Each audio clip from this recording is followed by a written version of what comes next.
Oke, assalamualaikum warahmatullahi wabarakatuh, sahabat petani porang di seluruh Indonesia. Kali ini, di hari ini baru saja saya pulang dari kebun untuk melakukan registrasi lahan. Registrasi lahan ini sangat penting, teman-teman. Kenapa penting? Karena ini adalah salah satu persyaratan untuk perusahaan bisa melakukan ekspor ke Cina. Dan kenapa harus Cina? Karena porang penyerapan terbesar sekitar 70% adalah negara Cina. Dan untuk negara-negara lain memang dia menerima, tapi tak sebesar Cina. Seperti itu. Jadi di Madiun kali ini sudah mulai registrasi, dan mudah-mudahan pasca panen 2022 Madiun sudah bisa kembali menjual porang dan perusahaan sudah kembali buka untuk menerima pembelian, dan perusahaan sudah kembali bisa ekspor.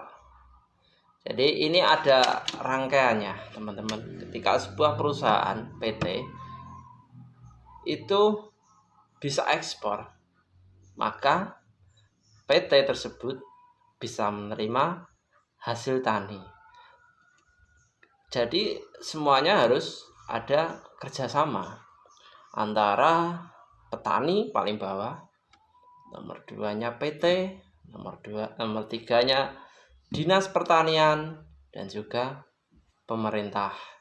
Jadi di sini memang nggak bisa dipisahkan, karena kita ekspor itu tentu harus mempunyai legalitas dari negara atau dari pemerintah.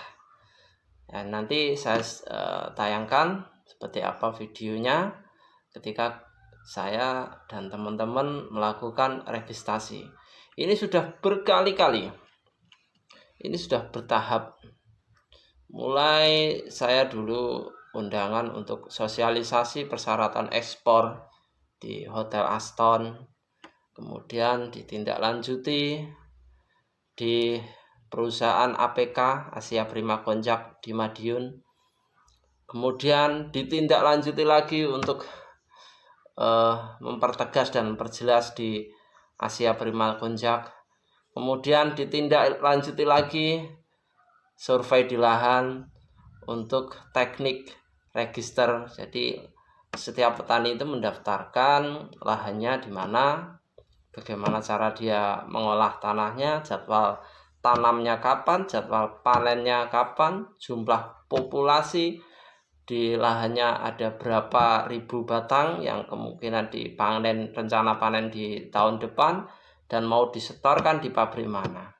Dan pabrik juga akan mendata petani mana yang akan kirim ke pabrik itu dengan kapasitas berapa.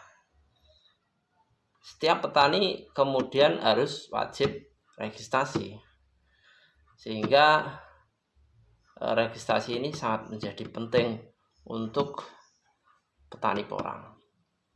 Kenapa harus seperti ini?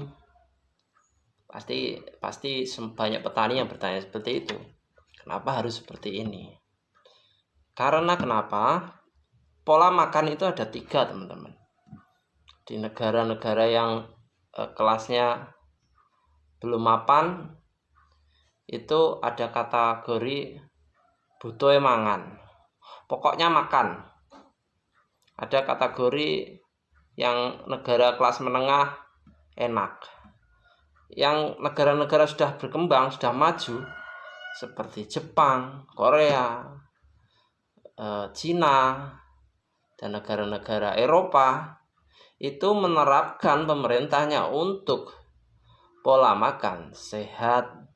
Dan salah satu pola makan sehat itu menggunakan porang, yang mana Pak Presiden juga sudah menjelaskan tuh, rendah kalori, nggak ada gula, baguslah untuk kesehatan itu. Dan namanya kategori sehat ketika hidangan itu disuguhkan di atas meja, sehat, ini makanan sehat. tentu Anda akan bertanya, kenapa ini dinamakan sehat? Harusnya kan ada jejak ketelusuran. Kalau dinamakan sehat, bagaimana cara mengolahnya? Perusahaan pabrikan yang membuat produk tersebut. Kalau dikatakan sehat, bagaimana cara menyiapkan gudangnya seperti apa? Pabrik pengecipan. Itu harus melengkapi juga registrasi ini. Pendataan. Nah, bagaimana dikatakan sehat? Lalu bagaimana cara petani menanamnya? Apakah dia menggunakan pestisida? Apakah dia menggunakan herbisida? Bagaimana cara pemupukannya? Bagaimana cara perawatannya? Apakah ada perlakuan apa yang membahayakan apa tidak? Itu harus dicek. Dan kali ini memang iya, antara Cina dengan Indonesia sudah menandatangani untuk penerimaan ekspor ke Cina. Namun petani porang Indonesia harus melengkapi persyaratan untuk perusahaan atau negara Indonesia ekspor ke Cina. Sudah ditandatangani kesepakatan, namun kelengkapannya harus melengkapi. Jadi intinya tidak cukup kita registrasi lewat online. Gak cukup teman-teman. Seperti kita misalnya registrasi lewat Sukateki, atau kita registrasi lewat aplikasi Harga Tani misal. Di situ memang ada registrasi lahan, tapi tidak cukup sampai di situ. PT harus ikut, Dinas Pertanian setempat harus ikut, Dinas Pertanian Provinsi harus ikut, pemerintah harus ikut di sini. Jadi karena Madiun ini sebagai percontohan porang, pusat porang Indonesia, Madiun ini memberikan contoh bagaimana cara meregistrasi lahan yang baik. Dan mudah-mudahan setelah Madiun nanti bisa daerah-daerah lain segera menyusul. Dan mudah-mudahan nanti setelah ini ada greget dari teman-teman petani porang di daerah lain untuk mendesak agar diadakan registrasi lahan untuk persyaratan ekspor. Seperti itu. Bagaimana proses untuk registrasinya? Simak video saya. Yang wajib berapa, tidak wajib berapa. Karena syaratnya waktu itu kan 113 itu 73 wajib, terus minimal 23 atau 60% tidak wajib dipenuhi, ya kayak gitu kan. Jadi rinciannya ini nomor kriteria. Nah ini misalnya lahan 41, temuannya itu ternyata 4111B, misalnya kayak gitu. Jumlahnya berapa, temuan wajib tidak wajibnya berapa. Nah, nanti salinan laporan ketidaksesuaian observasi terlampir. Jadi sebelum diringkes ini ada catatan-catatan tadi yang temuannya. Nah, jadi nanti kita mundur ke belakang, yang dari APK dulu kita bilang ini SOP-nya tambah ini, SOP-nya tambah ini, terus pelatihan belum misalnya kayak gitu lah, itu nanti ditulis juga di situ. Ya, sini. Tapi lembarannya ini, Pak. Ya, di situ aku. Nah, termasuk nanti kan ini biasanya kayak kekurangan. Ya, temuan ketidaksesuaian, ya kan? Itu nanti kirimnya ke APK apa ke Pak Kabupaten? Kabupaten dong. Ya. Kan terkait dengan seperti tadi tanahnya miring ya.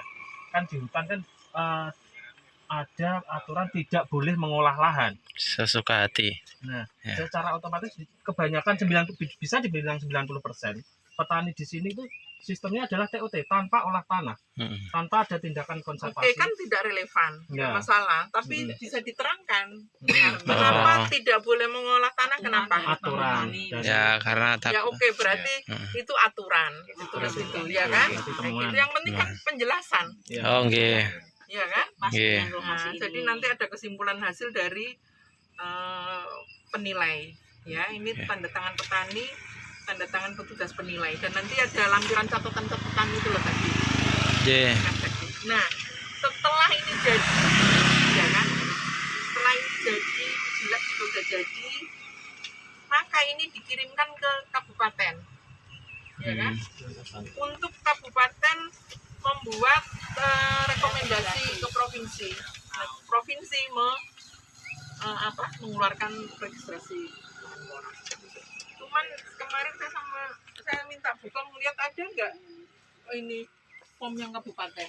Nggak ada ya? Nah, berarti bisa ya, tapi bisa juga seperti ini.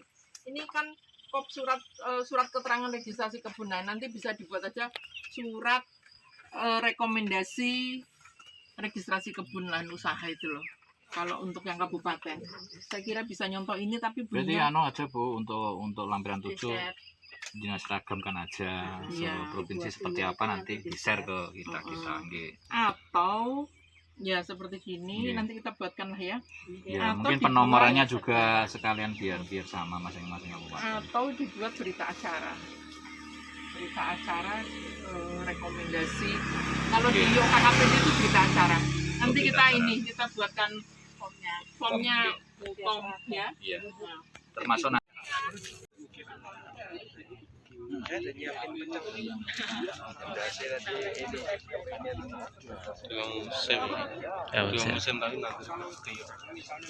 Saya ngombe.